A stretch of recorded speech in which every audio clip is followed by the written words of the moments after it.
Hace una década nacía Iniciativa Pol Asturianu con el objetivo de tender puentes entre la sociedad y defender la lingua.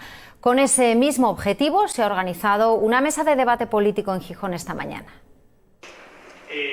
Consenso político o consulta ciudadana son dos de las soluciones que los partidos políticos ponen sobre la mesa para poder incluir o no en la reforma del Estatuto de Autonomía del Principado la oficialidad del asturiano.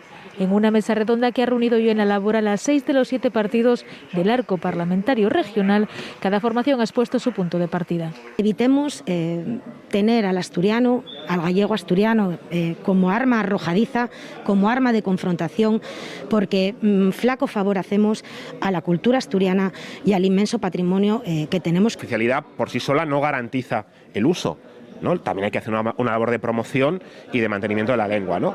Pero es un debate posterior.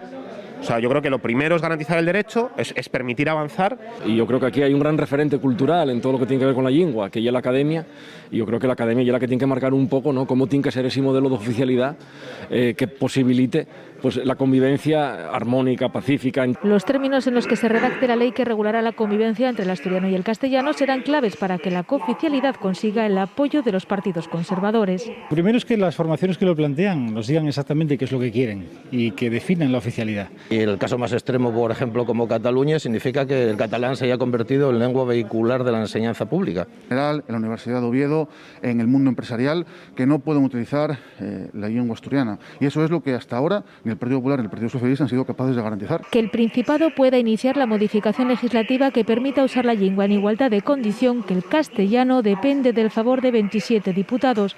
De momento son 26 los que ya se han manifestado a favor de la cooficialidad.